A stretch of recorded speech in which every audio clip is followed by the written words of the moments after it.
Pues buenas tardes a todos aquí en nuestro campus Ciudad de México y en todo otro sitio que a través de internet pues estén acompañándonos en este aprendizaje mutuo de la homeopatía integral. Esta vez, por primera vez, un tema de una gran importancia, los aspectos prácticos de la orientación homeopática. No se trata pues de que la homeopatía sea una disciplina teórica, se trata de que aterricemos en un sentido muy práctico. Y muy práctico no solo el saber qué medicamento vamos a utilizar o cómo utilizarlo, sino muy práctica sobre todo en el sentido de que más allá del medicamento nosotros sepamos orientar a las personas en el sentido profundamente homeopático. Eso es lo que significa esta palabrita rara que ahora van a ver en la pantalla, homeoorientación. ¿Qué quiere decir homeoorientación? Bueno, la palabra orientación todos la comprendemos, ¿no? Hay que orientar a alguien, hay que educar a alguien, hay que guiar a alguien. El poner antes homeoorientación se refiere a que sea homeopático. La parte que dice homeo viene de homeopatía. Y ya saben, la ley de la semejanza es lo semejante, cúrese con lo semejante. Ok, entonces, homeoorientación. Homeo, recuerden, quiere decir semejanza. Lo semejante, cúrese con lo semejante. Homeo es amor. La homeopatía entonces tiene que tener una orientación que tenga que ver con lo semejante y con el amor. Porque hay muchos modos de orientar y todos pueden ser buenos. Seguramente ustedes han tenido antes de la homeopatía integral un modo de orientar, de tratar de ayudar a alguien, de aconsejarle. Pero seguramente, como han descubierto, han vivido en muchos sentidos desintegrados, desintegradas, con falta de sumar algunas cosas que les hacían falta. Y este curso ha llegado a hacerles comprender las cosas que hacen falta. Seguramente en este tema de la orientación, hoy y a partir de hoy, tal vez desde antes, están descubriendo que el camino que les hace falta comprender para realmente ayudar a los demás, incluso en lo que ya estén haciendo, a lo mejor los masajes o la volaria, cualquier técnica médica, va a ser mucho mejor, con mejores resultados, si ustedes tienen una capacidad de orientar a las personas con el método homeopático, de que lo semejante se cura con lo semejante. Así que de eso vamos a intentar trabajar en estos primeros videos. Primero hay que recordar un tema ya visto, y digo ya visto, no importa si aquí ya se vio, si no lo veremos, pero en síntesis hemos hablado en un tema llamado Somos Luz y Sombra, que está en la página, ya el video, los videos completos para quien quiera, que una persona enferma, cuando no acepta y no integra las polaridades en sí mismo y en los demás. Es decir, la persona enferma si no acepta su parte oscura, o enferma si no acepta su parte blanca. Hay gente pues destructiva, dañina, que está muy contenta siendo así, contenta en parte porque se percibe mal o enferma, y entonces solo va a curar cuando acepta que ha estado siendo destructivo y dañino, en cierto modo por autodefensa, y que cuando descubre que ser bueno y ser algo más cordero no es nada negativo sino positivo y le va a complementar, entonces puede enfermar menos. Pero sobre todo la parte que tiene las personas que tienden a ser más blancas, más cuidadosas, menos dañosas, más amorosas y generosas, muchas veces su enfermedad es porque no aceptan la parte difícil de su persona, sus sombras, aquello que niegan o que reprimen. En síntesis, pues esto que vamos a ver muy minuciosamente en un tema es que una persona enferma, porque no se acepta, no se integra, no se unifica. Entendamos entonces que nuestra orientación va a ir siempre muy en el rumbo de que la persona se acepte, que la persona integre, que la persona se unifique. Siguiente. En cambio, al revés, dicho lo mismo, pero al revés, una persona sana o está en camino de curación cuando acepta e integra las polaridades en sí mismo y en los demás. Como lo señala el dibujito, su ala negra y su ala blanca, en el mismo ser. Dice que nosotros somos seres duales, 2 ojos, 2 oídos, 2 brazos, 2 piernas. Casi todo nuestro organismo está en pares. Entonces, este ser que somos está indicando nuestra dualidad esencial, pero unida. Incluso la columna vertebral, los chakras en medio, indican la unificación de nuestras polaridades, de todo lo que somos. Y con eso sanamos. Cuando nos cortamos una ala, cuando nos cortamos un hemisferio cerebral, pues enfermamos. O enfermas por demasiado mental, o enfermas por demasiado cerebro derecho, demasiado corazón. Pero es enfermedad. Solo la unificación, es decir, solo la aceptación, la integración y la unificación nos sana.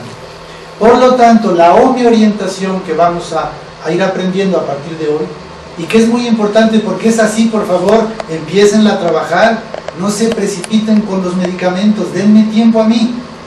Pero esto que hoy enseño y que hemos enseñado desde el principio, eso empiecen a ver cuánto bien hace y cuánto funciona para ustedes y para los demás. Ahora sí, primero ustedes. Si bien les dije que no se automediquen drogas homeopáticas, lo que sí les digo, empiecen con ustedes a aceptarse, integrarse, unificarse, a amarse, a aceptarse. Con eso está ganada toda la curación. Yo poco tendré que hacer si ustedes tienen un trabajo fuerte sobre eso. Les digo sinceramente que si alguien va respondiendo al tratamiento homeopático, es porque están trabajando esto. No soy yo, ni es la droga que yo decido. Es el trabajo que van comprendiendo. Curiosamente, como por magia, yo creo que viene de Dios. El médico y el paciente, desde su primera consulta, de alguna forma logran una comunicación de energías o de no sé qué, que les hace empezar a estar mejor. Nos referimos sobre todo al enfermo que va a la consulta, pero no es porque el médico haya hecho algo especial ni sea tan especial, no es la persona en sí, sino en todo caso la persona enferma la que puede lograr la magia. Por supuesto también el que está enfrente, pero confiemos en que sea, no es cualquier ser humano. Aún mis alumnos, teniendo menos experiencia, por así decir, también están aprendiendo todavía muchas cosas, ya son seres humanos que son sabios y que son honestos, y eso les va realmente a producir la ayuda que ustedes necesitan. Pero vamos al tipo 1. ¿Qué tenemos que hacer de acuerdo a lo que estamos aquí diciendo? Entonces, el tipo 1, ¿por qué está enfermo? Porque no reconoce, no acepta o no integra todas las cosas que es. Aquí pongo solo unas cuantas para no enredarnos tanto. Si somos minuciosos tendríamos que ir viendo síntoma por síntoma, aplicando prácticamente las cosas, pero vamos a lo esencial. ¿Por qué se enferma el 1? ¿Por qué es enojón? No, se enferma porque no reconoce que lo es, porque no acepta que lo es y porque no integra que lo es. Ser enojón es una cualidad, es una capacidad humana y divina. ¿No se habla de la santa ira? ¿No Jesús se puso tan enojado que empezó a latigar, a aventar latigazos y tirar mesas y todo allá en el templo?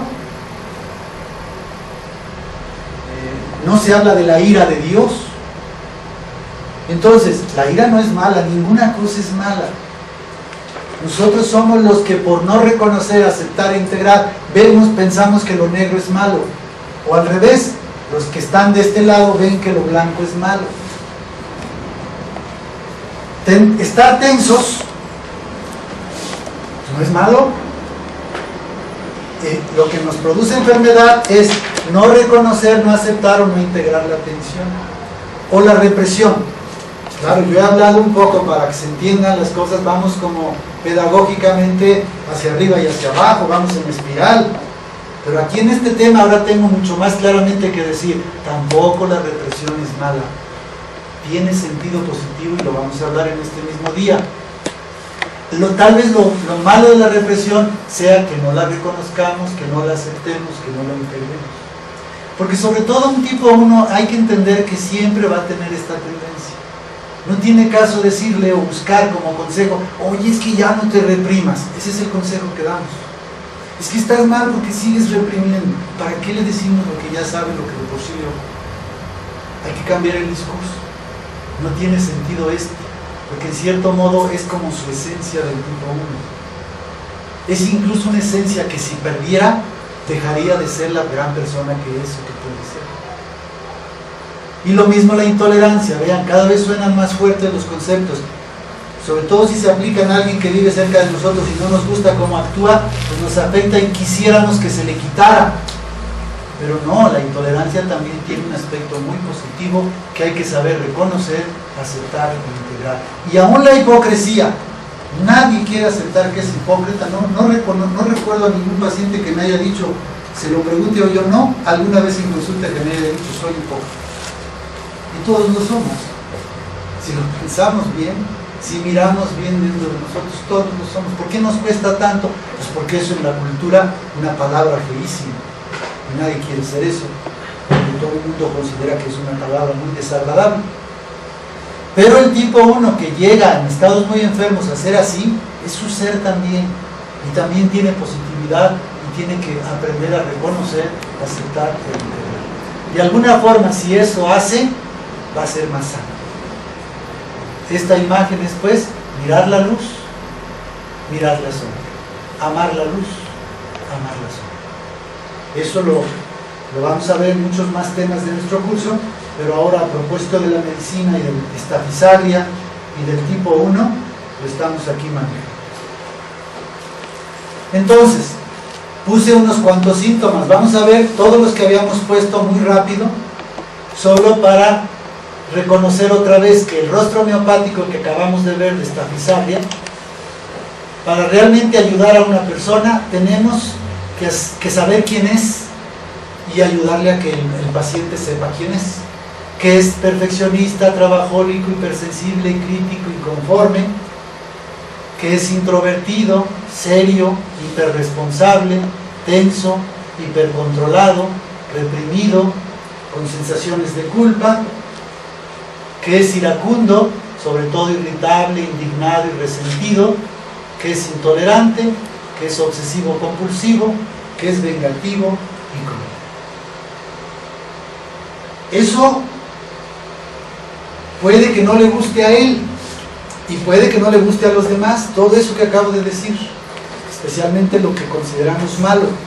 Pero volvemos otra vez a lo mismo. Este tipo 1 se va a enfermar si no acepta y no integra las polaridades en sí mismo y en los demás, es decir, no se acepta, no se integra, no se unifica. Para no ver la lista tan grande, solo vamos a ver unas cuantas. Aquí, por ejemplo, ¿en qué consistirá la homeorientación? Para ir aterrizando, aunque después se va a ir complicando un poco. Lo primero en lo que debemos orientar es afirmar en el paciente su personalidad. No negar su personalidad, no disminuir su personalidad, no culpar a su personalidad, sino decirle sí, sí, sí, sí a lo que es. Es decir, si el paciente viene y se autoacusa de ser perfeccionista, la homeorientación no va a ser, bueno, qué bueno que se dé cuenta que eso está muy mal, porque ya dándose cuenta va a empezar a mejorar y verá que lo vamos a ayudar, y la homeopatía lo va a hacer que no sea tan perfeccionista. Eso es el viejo camino. No dudo que haya funcionado y pueda seguir funcionando para quienes lo sigan, pero no es el camino homeopático. El camino homeopático, y créanme, es el que cura más rápidamente, es que le digamos al paciente, cuando nos diga, es que yo soy muy perfeccionista, es decirle, qué bueno que lo sé. Hacen falta en este mundo seres perfeccionistas. es que trabajo demasiado. Que bueno, hace falta gente que trabaje demasiado. Es que soy muy criticón, estoy subrayando algunas para no verlas, pues qué bueno que lo sean, porque luego la gente no se da cuenta de las cosas que hay que mejorar, que hay que cambiar. Es decir, hay que darle por su lado al paciente, por así decir, eso es lo homeopático, pero no darle por su lado en un sentido equivocado, que sea falso. Es realmente creer que el paciente es uno, bueno, verdadero y bello, es divino, es hijo de Dios. Y entonces no nos va a costar trabajo con autenticidad decir eso, comprender eso. De hecho, el tema les va a hacer comprender mejor esto. Ya lo han escuchado, estoy comenzando apenas. Explicaré cómo es posible que esto sea una bendición para el tipo 1. Y entonces, ya cuando uno lo va comprendiendo, a casi todo lo de lo que el paciente se acuse, nosotros le vamos a liberar de la culpa. Sobre todo, vamos a ir aprendiendo técnicas que nos van a ir apareciendo si somos honestos, si aquí vamos estudiando con ánimo y con esperanza, si nos convertimos en las personas que realmente somos, van a ir ocurriendo los caminos. Pero hay uno muy simple, bueno, ¿usted por qué me dice que es perfeccionista? No, pues es que mire, yo no sé, les voy a explicar algunas cosas. Ustedes en lo que les explique van a descubrir cómo en parte tiene razón, pero en parte no. En culparse. A lo mejor le dice, pues es que me dice mi mujer que soy muy perfeccionista. Ah, bueno, pero ¿por qué se lo dice? ¿Qué hace usted? No, pues me dice, por ejemplo, que yo trabajo en casa, cerca tengo un taller. Entonces me dice, por ejemplo, que pues, soy muy minucioso y que me tardo mucho y que me van a pagar lo mismo, que lo haga más rápido, que no tengo que ser tan detallista en dejarle el cargo perfecto al cliente. Nos damos cuenta que la equivocada es la mujer, ¿no? Él pues, tanto le dice que a lo mejor considera que es incorrecto. Es decir, tenemos que aprender a juzgar de un modo mucho más libre, mucho más abierto, mucho más sano. Y entonces, aunque no tengamos que ir, oye, la que está mal es su mujer, a lo mejor ahí sí en ese caso le vamos a decir, oiga, pues yo creo que poca gente en México y en el mundo es honesta con sus clientes. Así que yo creo que no debería dejar de hacerlo. Yo tengo también mi coche y yo quisiera llevárselo a alguien que sepa que me lo va a hacer con dedicación y no que le va a dañar otra cosa para que regrese yo a la semana siguiente a ver qué me compone ahora, porque ya me lo descompuso el propio mecánico. Digan si no ocurren esas cosas aquí en México. Entonces, necesitamos gente así. Usted necesita ser, está bien que sea así. No, pero es que me producen problemas, porque la verdad es que sí te exagero, que no sé qué, que luego ya me duele la cabeza. Eso sí, vamos a ayudar un poco, no tiene por qué dolerle la cabeza. Tal vez le duele la cabeza pues porque no acepta que usted es así, que es una bendición que sea así. Y de verdad, cuando la persona es animada acerca de lo que es en esencia, aunque otros lo califiquen como negativo, sana, empieza a sanar. Cuando el médico no se asusta de lo que es, sino bendice lo que es, entonces empieza a sanar. El hecho de ser muy trabajador y todas cualquiera de estas cosas hay que decir constantemente sí. O al otro, serio, tenso, reprimido, se siente culpable, sí, sí, sí. Es muy sencillo nuestro trabajo, porque SI, sanador integral, SI, la afirmación, nosotros no decimos no, nosotros decimos sí. La homeopatía dice sí. Lo semejante es el sí, no el no. El no es un contrario. El no es alopático. Tienes fiebre, el alopata te dice no a la fiebre. El homeópata te dice qué bueno que tenga fiebre. Pues también en las cuestiones emocionales. ¿O no es bueno que tenga fiebre? ¿No es la fiebre, el calor, lo que ataranta a los bichos y los mata más rápidamente? ¿No es bueno entonces, como hacen en los hospitales, no meter tempra ni nada, sino en todo caso bañitos fríos, para que sea un proceso natural, etcétera? Si todo en lo físico ocurre, pues en lo emocional también deberíamos nosotros motivar al paciente a que acepte lo que es. Cuando ya lo es, nosotros tenemos que decir todo esto, sobre todo cuando vayamos comprendiendo que realmente lo es. Si un paciente que nunca reprime, una persona que nunca reprime nada, nos llega a la consulta diciendo que que se siente mal porque por primera vez se guardó una emoción o un sentimiento, pues ahí no le voy a decir, no, qué bueno que usted no guarde sus sentimientos, no. En este caso, a este paciente que nunca reprime, hay que decirle que bueno que reprima. Nos comportamos distintos según la persona. Este que se queja de haber reprimido, le decimos que bueno que reprima, porque a usted le hace falta. Porque no hay que a tontas y a locas a todo el mundo expresarse, decirle lo que siente, tiene su privacidad, tiene también sus emociones que son para usted, que hay gente que no las va a entender, etc. No sé si el ejemplo ayuda, pero es la idea. Y sí a la ira, sí a la intolerancia, sí al obsesivo-compulsivo, lo vamos a ver tal vez más claramente por lo que sigue. Pero volvemos a repetir lo que pusimos otra vez. El tipo 1 va a sanar si acepta todas estas cosas. Si nosotros las aceptamos y le invitamos a él a aceptarlas, a decir sí, aceptarse, integrarse, unificarse. Entonces, la homeorientación inicialmente es una aceptación de sus características como positivas. Eso es lo primero. Cada característica de las 19 que dijimos y todas las demás que quieran, porque son mucho más los síntomas de tipo 1, pero hemos reducido a esos 19 los principales, o a 11, para no hacernos muchas bolas los que ponemos en mayúsculas. Hay que ayudarle a aceptar sus características en un sentido positivo. Aquí está, por ejemplo. Es casi preguntarle al paciente, bueno, usted me dice que es perfeccionista. ¿Es realmente perfeccionista en ese sentido negativo que se considera en la cultura? ¿O es usted un buscador de la perfección? Porque es distinto. Usted dígame quién es y qué quiere. Porque también recordará usted, le diremos al paciente, que en el Evangelio, sobre todo se lo decimos a un paciente que es religioso, que nos ha hablado de que le gusta la Biblia, etc. Entonces le decimos, dice Jesús en el Evangelio, en Mateo, dice, sean perfectos, como mi Padre Celestial es perfecto. Entonces, fíjense que estamos intentando que lo que el paciente considera negativo, tal vez porque la cultura lo considera negativo, nosotros le veamos la luz. Búsqueda de perfección. Curiosamente, un huevón es el que se va a quejar con el tipo 1 de que es perfeccionista.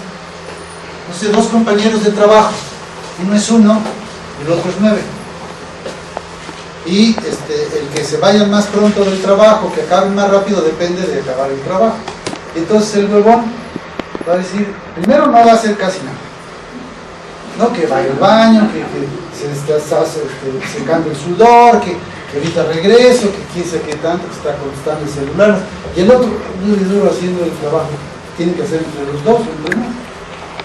Pero peor, a la hora de que se trata de acabar, dice, no, ya no le talles tanto, no más tantito, y se va a dar cuenta el jefe, etc. Empiezan a acusar o a regañar al tipo 1, que es perfeccionista, porque el otro es un huevón. Entonces, noten pues los que sean tipos 1, pero estoy hablando de que se lo tienen que decir a sus pacientes. Mire, mucha gente que le dice que es perfeccionista es porque tiene otra personalidad y no le gusta cómo es usted, porque es una persona que tiene otra personalidad. A ver, pregunte, ¿a usted le gusta la gente que es muy huevona? No, luego decir que no, el tipo 1 va a decir que no. Y al contrario, le enojan, le indignan, le parece una injusticia que haya gente huevoneando en el trabajo o donde sea. Así que, bueno, pues entiéndame, así como usted dice que no le gustan los flojos, pues entonces hay también flojos que no les gusta a usted su perfeccionismo. Esposas o hijos, pues si el hijo es tipo 9 y el papá o la mamá 1 están en hacerlos que te hagan todo muy bien y muy perfecto, pues la mamá no tiene idea de quién es el hijo y también está haciendo que el hijo esté constantemente en contra de ella porque le acusa de perfeccionista, y tal vez lo sea, en parte. Se tiene que distinguir en qué sentido siente el sentido. Pero entonces vean, lo primero que estamos haciendo en la homeorientación es ver la luz en toda aparente imperfección o defecto o pecado que pudiera el paciente decir que tiene. Cuando se trata del marido o del hijo, no necesita decir no. Si tú ves que tu marido es muy perfeccionista, a partir de hoy, si quieres curarlo, si quieres sanar la familia, a partir de hoy empieza a ver en ese perfeccionismo a un hombre grande que busca la perfección. Está siguiendo la orientación de Jesús, sean perfectos como mi Padre Celestial. Le vas a ayudar más así que insistiendo en algo que él mismo, por ser perfeccionista, él mismo no quiere caer en el error de exagerar en la perfección. Y vas a encontrar modos de decírselo después de otra forma. Pero inicialmente afirma la positividad de su aparente defecto. Puedes decir que es trabajólico, por ejemplo, o el paciente decirlo de sí mismo, pero también él puede decir, o tú puedes decirle que no es trabajólico, que es trabajador. Es mucha la diferencia. Los psicólogos dicen, esto es enfermedad, esto es salud, claro, pero ¿quién distingue cuándo es uno y cuándo es el otro? ¿Cuáles son los números? Hay gente que no es trabajólica y que está muy enferma porque no trabaja, o trabaja muy poco, o no trabaja todo lo que quiere trabajar. Y eso no se les no hay un término para eso, realmente. Entonces, dentro de las cosas, como que si hubiera que comparar, hacen mucho más bien a este mundo los que trabajan que los que no trabajan, desde el punto de vista al menos de la productividad. Entonces, ver otra vez la luz en la aparente sombra. El paciente se puede acusar de que todo le afecta, que es demasiado sensible, pero nosotros tendríamos que quitarle lo de hiper y acentuar la parte de ser sensible. Poder decirle que se necesita en este mundo gente sensible. Que por desgracia los que están afectando a este mundo son gente ya insensible. Sensible a muchas cosas, sobre todo insensible al mal, a la injusticia, a las cosas negativas. Así que esto es un don, aunque todo don tiene un poco de repente de exageración.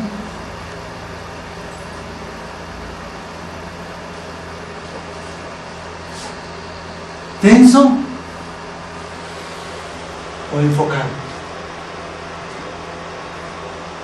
Muchas veces lo que llamamos tensión o lo que el propio paciente llama tensión es un estado de alerta total de sus sentidos exteriores e interiores que lo enfocan para lograr resultados. Por supuesto, si tú quieres lograr resultados, bueno, vas a tener cansancio, tal vez te enfermes un poco, tal vez te duela la cabeza. Si estuviste concentrado en un libro, haciendo una tarea, haciendo algo importante para ti, bueno, puede que te duela un poco la cabeza. Eso es parte de la vida, es parte de un trabajo duro que existe. Hay una tensión interior que es también sana. ¿Por qué llamarle negativa? Yo no me estoy contradiciendo, hay cosas que curar. Pero para curarlas no es rechazando su valor. Es primero viendo su valor. Y entonces sí, puede que la persona se haga un poco menos tensa al realizar sus actividades. Se puede lograr cuando ya se unifica, cuando se integra, pero inicialmente hay que descubrir la luz en la sombra. ¿Realmente reprimido? ¿O lo que pasa es que le preocupan tanto los demás que no quiere molestarlos con sus reacciones iracundas o con sus sentimientos de tristeza? No es amor que una persona oculte su tristeza para que tú no te pongas triste. Digo, es un modo del amor que tal vez si tú también lo amas, le dices, no, amor, a mí, aunque aparentemente digas se me va a entristecer, yo quiero saber que estás triste para abrazarte, para consolarte, lo que sea. Bueno, pero ya es diferente. Es al menos entender y disfrutar que nuestra pareja o que nuestros hijos a veces, por nosotros, por amor de nosotros, reprimen cosas. No siempre nos dicen que les enoja, y menos explotan delante de nosotros. Son bendición los pequeñitos que nunca explotan, pero también son bendición, si ya después veremos los otros números contrarios, los niños que explotan. A ambos hay que decirles sí, con gran alegría. Uno tiene sus grandezas y el otro también tiene las suyas.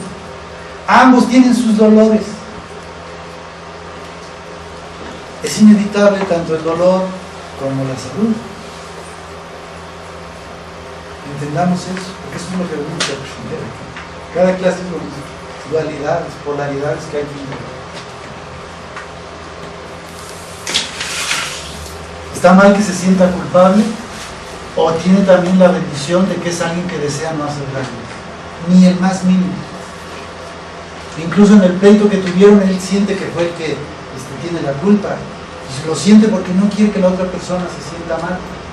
Lo primero es no hacer daño, piensa una gente que se siente culpable, y entonces no quiere ni el más mínimo. Entonces otra vez es una reacción de un gran corazón, de una alta generosidad. Por eso recuerden que Stafisagri es muy generoso.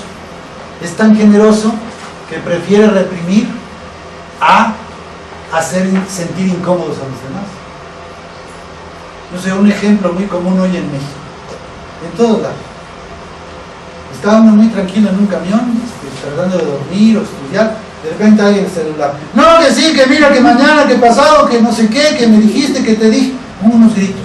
Es natural, a lo mejor uno piensa que usando esos aparatos no se oye al otro lado si no grita uno. Pero esto no grita, no se da uno cuenta lo que hace, el daño que le produce a los otros, está queriendo descansar, dormir, pasa en la casa. ¿Qué es esa gente? ¿Ustedes creen que un tipo uno va a hacer eso? Los tipos uno normalmente tienen en silencio su vibrador, tienen vibrador y no tienen las musicotas ahí todas. ¿Por qué? Porque sienten que es molestar a los demás. No sé si lo entienden, solo si son uno lo entienden ustedes, porque si no lo son no entienden nada.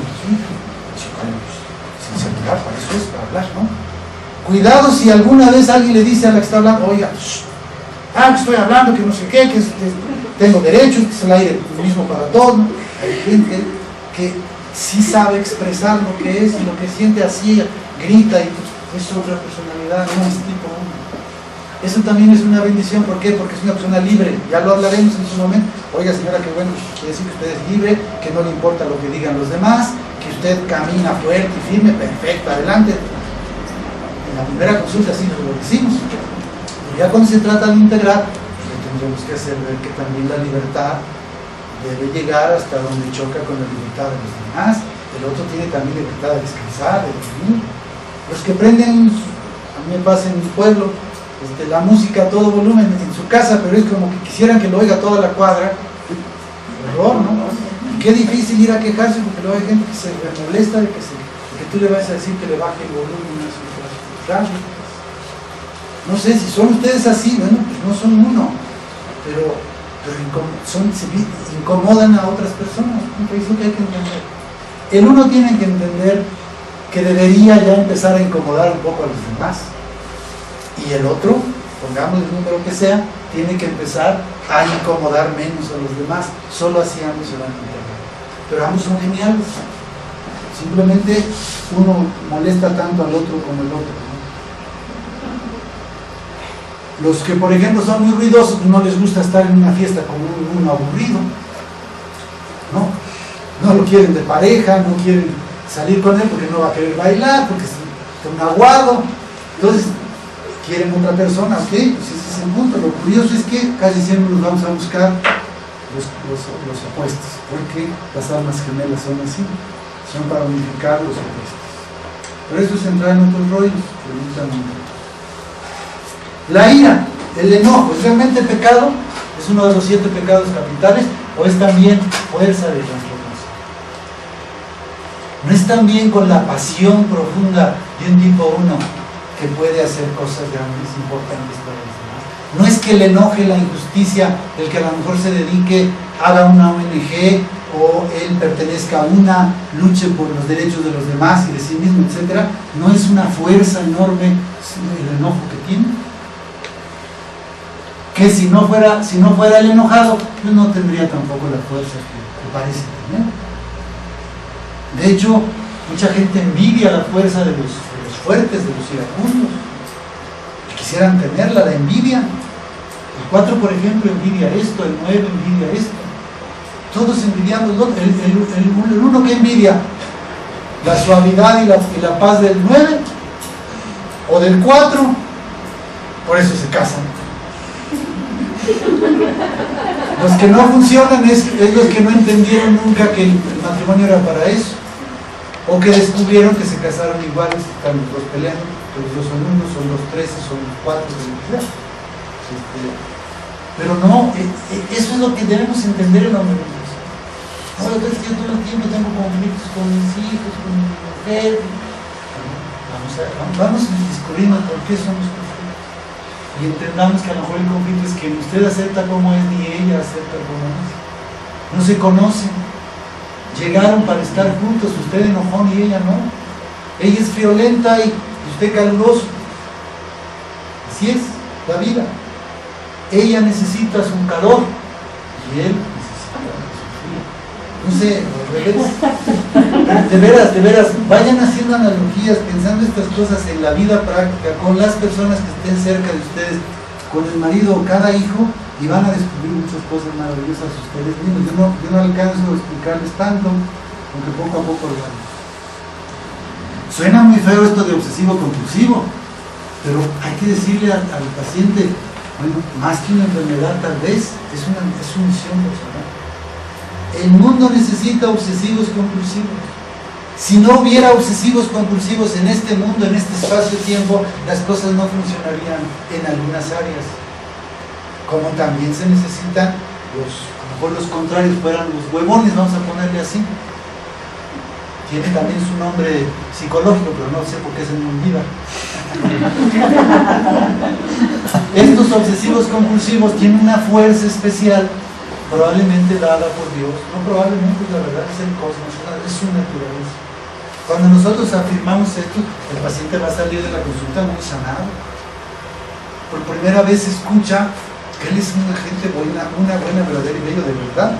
Aún contando defectos, el médico le está diciendo que no pasa nada, que es una maravilla lo que es, o ella es.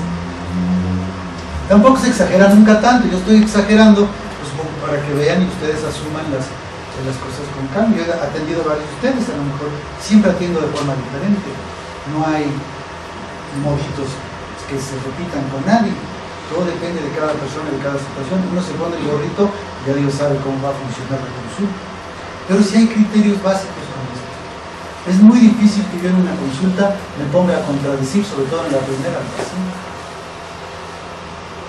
Es al contrario, solo voy a ganar su confianza y su amor, que yo lo necesito para ayudarle, comprendiéndolo como quiere ser comprendido, y no falsamente. Yo no es técnica que en realidad piense que es un malvado y ahorita le haga sentir como que no lo es. Eso es hipócrita, eso es malo, eso es negativo, eso es enfermo. Por eso se necesita, para ser sanador integral, crecer de tal manera que no haya sombra que nos angustie. Yo ayer mismo le dije a algún paciente, nada de lo que me puedas decir me puede asustar, porque nada considero que es para asustar, ni el mayor pecado, si le quieres llamar así, ni el mayor defecto que tú pudieras tener o pudiera tener otra persona. Todos somos todo es bueno, todo es maravilloso. Todas las cosas que aquí les digo, luego las digo en la consulta, aunque sea muy rápido, muy breve. Y como creo que son verdad, pues me las creen. Es decir, sienten que es auténtico. Tienen ustedes que convertirse en gente que hable de estas cosas en forma auténtica. Pero ¿dónde van a aprender? En casa. Si a tu mujer la próxima vez, en lugar de reclamarle algo, por lo que quieras, no sé, ¿qué se les ocurre? Que tu mujer es tipo 1. En lugar de reclamarle que se la pase haciendo tanto que hacer, que de todos modos yo lo reclamaría, porque tampoco me parece, ya lo dije hace un momento, pero a lo mejor le va a decir, oye amor, qué bonita está tu clase. Realmente aprecio que se vea tan bien. A mí me gusta. Eso le va a curar, le va a sanar, porque afirma lo que es. En otro momento tal vez, cuando estén muy sanamente platicando, echándose un café, o después del amor, van a poder platicar y decir, oye vida, mañana me hagas que hacer, no te preocupes, ¿no? ¿Por qué mejor nos vamos a pasear? O vete a pasear, salga. De repente, creo que te enfrascas mucho en la casa, en los niños, yo te amo, sé que haces lo posible, pero ir a la casa, no pasa nada. También lo va a entender, porque sabe que surge del amor, no del reclamo. Y así cualquier ejemplo. Piensen en su uno que tienen cerca, él o ella, el hijo, el vecino, el hermano, el papá, la mamá. Bueno, ¿cuántos habrán tenido papás o mamás tipo 1 y hasta la fecha están peleados porque no les han entendido? No han valorado lo que son. Dios sí ve así como yo estoy diciendo. Si quieren que lo digamos de otra forma, Dios es el primero que dice: no, ningún hijo mío es obsesivo compulsivo, él tiene una misión personal. No, ningún hijo mío tiene pecados, y ningún hijo mío lo hice para andar destruyendo cosas. Mis hijos son mis hijos y son santos, y la fuerza que tienen es una fuerza espiritual. Esa es la visión de Dios de nosotros. Solo hay que tenerla nosotros, para nosotros mismos. Pero aquí sí, como no se trata de medicamentos, también piensen en ustedes. Si creen que son el tipo que quieran, poco a poco, platíquenlo con su médico, platíquenlo conmigo, aunque no sea su médico. Si hacen el test, yo les puedo ir orientando, no sé. Pero algunas de estas cosas ustedes reflexionanlas mejor y vean la posibilidad de lo que es. Porque incluso si quieren más dificultad o más escándalo o más complejidad, la orientación tiene que llegar también, aunque sea más poco a poco, a que el paciente sea capaz de aceptar sus características, incluso si son realmente negativas. Porque la aceptación es salud y la no aceptación es enfermedad. Los achaques van a reducir mucho cualquier enfermedad si el paciente se acepta como es. Estamos hablando del ser. Nadie puede rechazar lo que es. Y entonces, a veces nosotros tenemos que comprender que un paciente tal vez es perfeccionista, incluso en el sentido negativo, pero es por decisión, es su decisión. A él le gusta pues eso. A la mujer, por ejemplo, que hace el quehacer tan meticuloso, es que le gusta, es un placer, pues tiene derecho a tener ese placer, es su decisión. Está exagerando, y desde el punto de vista de mejor dedicar las fuerzas a otra cosa sería mejor, bueno sí, pero esa mujer tiene derecho a disfrutar la vida, y disfruta la vida también con su perfeccionismo. Yo le digo como su maestro: oye, dedícale esa fuerza tan maravillosa que tienes, dedícalo a tus tareas y no al quehacer. Pero ella, con todo respeto, me puede decir: pues sí, tiene razón, pero a mí me produce mucho mayor placer limpiar mi casa que hacer tarea. Entonces tienes derecho a disfrutar la vida, veniste a eso. Esta vida es para ser felices, para hacer lo que nos hace disfrutar. De hecho, el uno olvida mucho eso. Por lo tanto, como es de los pocos, de los que no disfrutan mucho la vida, pues lo que disfrutan, que lo hagan. No importa que sea esto que les va a producir dolor de cabeza o problemas con los demás. Es decir, también se vale que le hagamos entender en la consulta al paciente que tiene derecho a estar enfermo, a ser perfeccionista en el sentido negativo, que no pasa nada tampoco con eso, que es su decisión. Recuerden que hablamos de emociones y decisiones. Los médicos tenemos que respetar la decisión del paciente. Cuando él dice: quiero cambiar esto, bueno, entonces es su decisión y le ayudamos.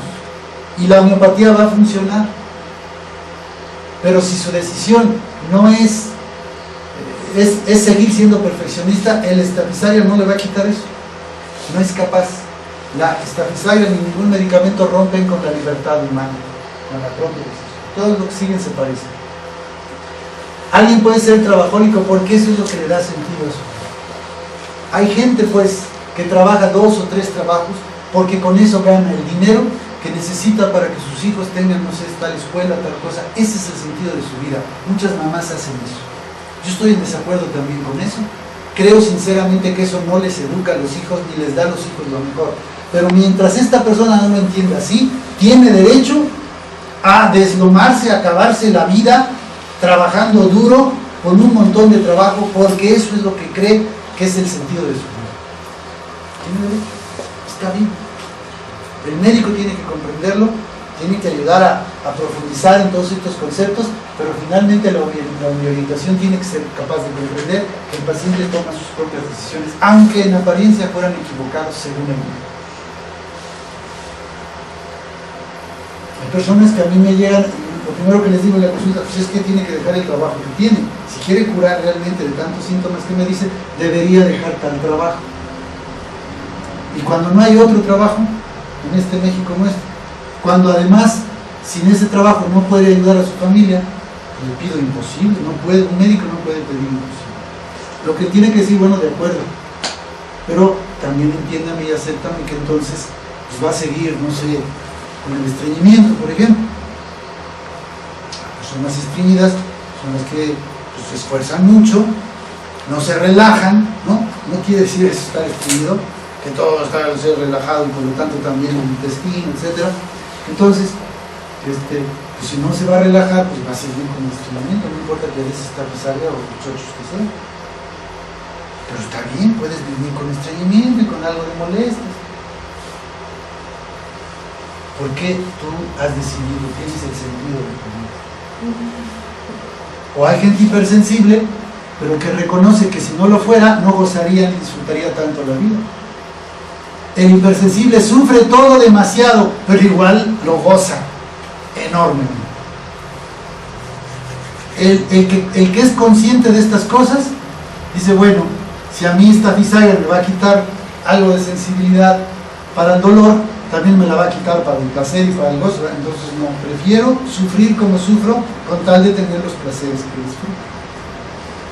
No sé si se entiende, porque de esto hablaremos más con el tipo 4. El tipo 4 él es el más sensible de todos. De hecho, si toca con él uno es porque hay conexiones del enneagrama. Pero bueno, no les enredo. El más sensible del enneagrama es el 4. Entonces, es el que más sufre. Pero cuando disfruta, es el que más disfruta. Es decir, ¿cómo les explico? Uno puede creer que disfruta, por ejemplo, un atardecer. Pero con un tipo 4 nadie disfruta un atardecer. El 4, por más que explique, no puede hacer entender a los seres normales cómo es disfrutar un atardecer. Es realmente entrar en el cielo. Un atardecer, entrar en conexión con Dios. Es una experiencia que hormiguea el cuerpo, que no sé cómo explicárselo. Así que que de repente sufre tanto y llora y se la pasa horas llorando, etc., también es alguien que puede tener horas y días de absoluto paraíso en esta tierra. La gente que no sufre tanto, que no llora tanto, tampoco disfruta tanto. Es una por otra. Cada personalidad, por eso vamos a ver que es maravillosa. Los niños 4, los jóvenes 4, los adultos 4 sufren mucho, son los que más sufren en esta vida. También tienen un potencial para el gozo enorme. Me preguntaba algo Alex de la sexualidad sagrada, porque salía en el tema de la meditación transformadora, y claro, le digo si vamos a hablar de sexualidad lo más pronto posible, porque es muy importante para la salud. Pero hablando de sexualidad, precisamente estos tipos sensibles, como el 4, logran placeres en ese campo que nadie se imagina. Sexualidad unida, por ejemplo, a lo espiritual, se les facilita mucho más a los tipos 4. No sé si eso de sexualidad sagrada, eso significa, tal vez aquí confunde un poco, porque la mayoría siempre han considerado como culturalmente que la sexualidad no tiene nada que ver con lo espiritual. Pues al contrario, Dios nos ha hecho sexuales porque nos quiere que tengamos espirituales. El disfrute de la sexualidad, el disfrute de la vida, el disfrute de lo divino. Bueno, pues los 4 logran, no sé, vamos a hablar de lo que sí es culturalmente se conoce, los multiorgasmos femeninos. Bueno, pues son los tipos, las tipo 4 las que tienen eso, no otros tipos menos sensibles. Puede que tengan un orgasmo más o menos, cada vez o de vez en cuando. De hecho, las más frías, las que no son tan sensibles, luego tienen problemas con eso. Pero las tipo 4, que por otro lado sufren tantas cosas, tienen una sexualidad a tope, a plenitud. Con ellas mismas incluso, a veces solitarios, pero tienen placeres muy especiales, muy altos, muy de Dios, muy espirituales. Hoy les confundo un poco por el ejemplo, pero doy a entender cómo tenemos que ir encontrando a través de nuestra orientación y que nuestros pacientes lo encuentren y que las gentes que viven cerca de nosotros también les animemos a ser como son. Esa es la clave de la salud. Aunque a nosotros nos resulte incómodo como son, para eso es el amor. Tú te casaste con un friolento para darle calorcito. ¿Y qué va a decir él? Yo me casé con una friolenta, con una calurosa, pues ni modo, cuando quiere calorcito, aunque esté muy calurosa, pues yo le doy también, porque el amor unifica los dos lados. Se facilita más en un sentido que en el otro, pero el amor es el único que puede unificar las dualidades que son. Tenso, ya medio lo habíamos dicho, sí, pero consigues resultados. Ustedes no consiguen resultados, a lo mejor por ejemplo en sus tareas, pues porque nunca les produce mucha atención el problema. Ya llegó otra vez la clase y me hice otra vez lo que tenía que hacer. Ahí voy. Cuando tú vives tenso por eso, entonces consigues resultados y haces lo que tienes que hacer. Todo tiene su contraparte positiva, ¿no? Y mucha gente se reprime sencillamente porque se defiende. Ya ha sabido que cuando expresa emociones le va mal, ¿no? Otra vez es que no quisiera revolver, pero ya como ya hablé del tipo, la tipo 4, que le quiere decir al galán cuánto lo quiere y que piensa en él, a algún compañero de la escuela. Además ella sabe lo pasional que es, lo amante que sería si él supiera. Y entonces de repente un día se le oye, pues que he pensado mucho en ti, le manda un recadito, le dice directamente que no sé qué, y el otro no le gusta a ella porque es muy callada, porque no sé qué, y la manda a volar, un dolor. Y entonces ella dice, no, ya nunca le diré a nadie lo que siento por él, porque me van a rechazar. Entonces reprime por autodefensa. Pero lo que sea del tipo 1, reprime sus enojos, porque cuando los ha tenido, recibe críticas y recibe incomprensiones o alejamientos también de las personas. O se siente después culpable, porque no reprimió una vez y dijo algo, se siente culpable. No importa si después la persona dice, oye, qué bueno que me dijiste lo que me dijiste, porque ya me hiciste reaccionar. De todos modos ya estuvo culpable todo el tiempo sintiéndose mal y que se va a enojar y que ya no va a querer o cosas así. Por eso a veces es por autodefensa y tenemos derecho. Culpable, pues muchas veces porque tienes conciencia. Aún en las cosas en las que no lo eres, lo eres. Todos somos uno, ¿no? Lo que le duele al otro, a mí me duele. Yo soy culpable de la injusticia, de la pobreza de quien sea. Por eso medio lo hemos dicho también en el curso. Hay uno de los temas que claramente se dice. En lo social, por ejemplo, no sé si venía esa parte, que todos somos responsables de lo que ocurre en México. Y por eso todos tendríamos que hacer algo. Somos culpables solo cuando somos conscientes. Cuando yo no, los pobres son pobres porque quieren, entonces es otra postura. No es del tipo 1.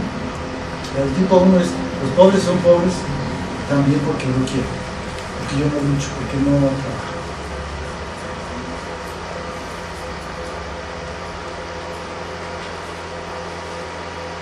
La ira, poder creativo. De hecho, muchas veces el uno cuando se enoja, precisamente se le ocurren ideas para hacer las cosas que hay que hacer. Se enoja consigo mismo o con los demás y logra cosas. El Quijote se enoja con la injusticia, el Alonso Quijana, y entonces se convierte en el Quijote. O escribe un libro, o crea una ONG, etc. Es un poder creativo la ira también. O esto que decíamos de lo obsesivo compulsivo, es un impulso también de transformación de la vida.